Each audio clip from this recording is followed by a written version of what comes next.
Hello student, hello, welcome in Live Pathshala.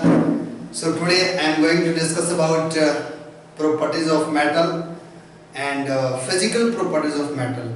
You know, metal has two properties, physical properties and chemical properties, and also non-metal have chemical properties and physical properties. Okay, I will discuss in next class also chemical properties, but in today I have discussed about properties of metal. It means physical properties of metal. Okay, you know physical properties or chemical properties. Physical properties means the properties, it means change of the property, no change the their properties of chemically.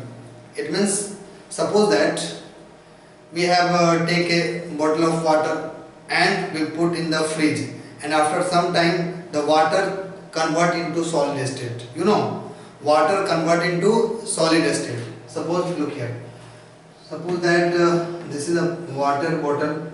Okay, this is a water bottle. Suppose that water is present, and when we freeze, they change into solid. They change into solid. Okay, suppose that. Okay, they change into solid. Suppose that they change into solid. So first of all, liquid and solid. The properties is not changed. The properties of water is not changed. When water change into liquid to solid, but when ice melt and change into water, okay, then the properties of water no change, no any change in properties of water. Okay, only change in physical state, only change in physical state of matter. Okay, first liquid state, and after that by freezing they change into solid state, but no new substance is formed. Okay, then only state of matter is changed. Okay, so then properties not change. But in chemical reaction and chemical properties, then new matter or new substance is formed. When matter or non-matter combined with any substance to form new substance, in case of chemical reaction, they show the chemical properties. But today we are going to discuss about physical properties of metal. You can see here metal, metals, metals. You know the properties of metal in the by the concept of full form of metals.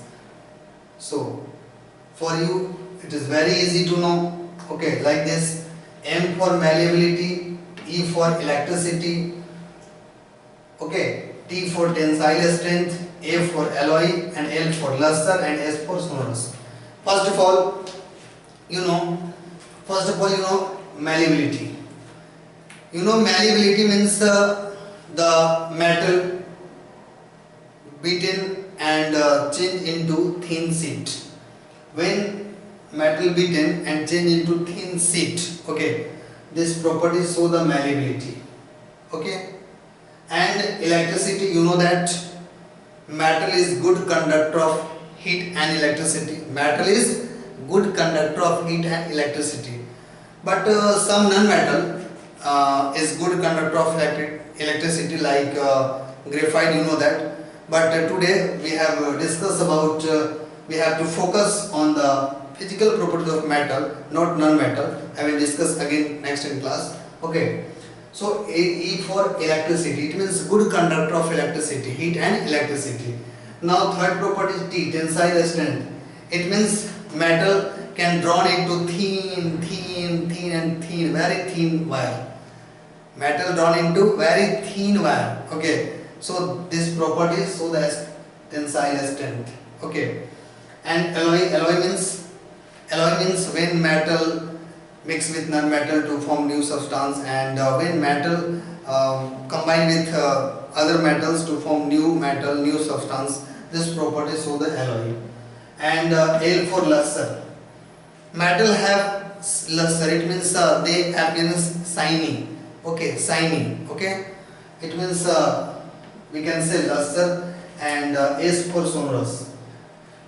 You know that when we beat a metal, suppose that when we beat a metal, okay, we beat a metal.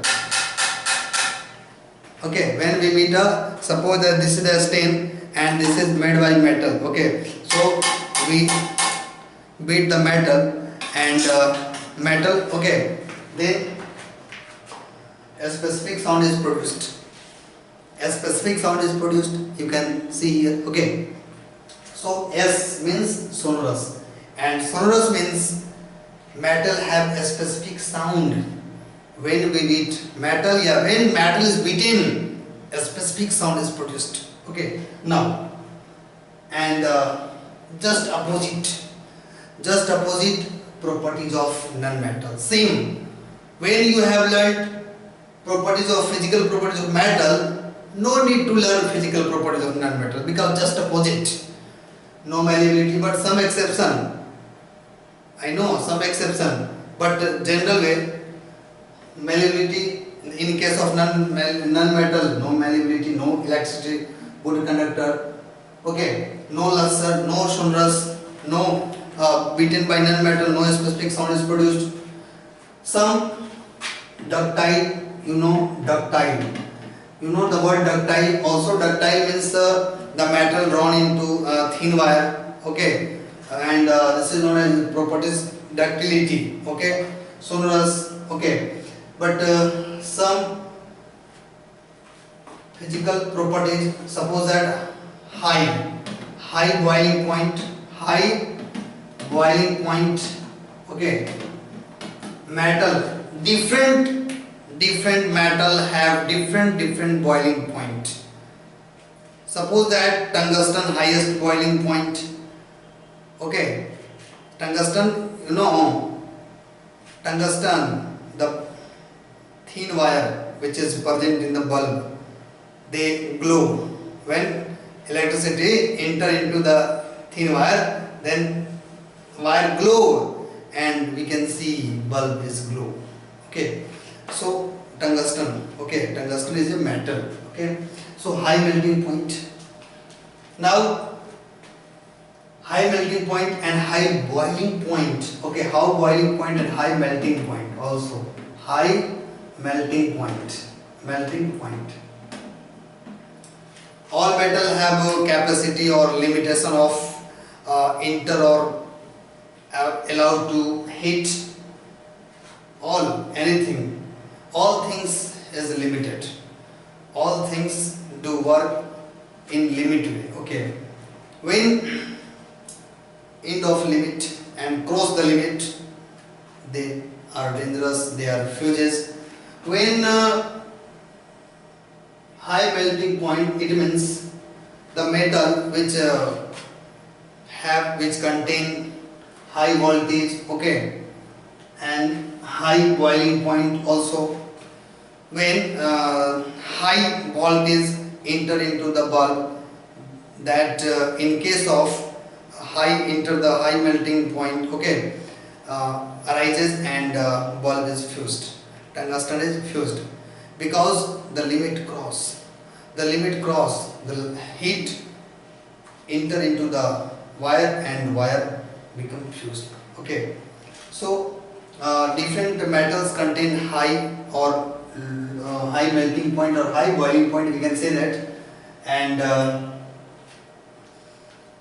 also they are hard. We can say that they are hard.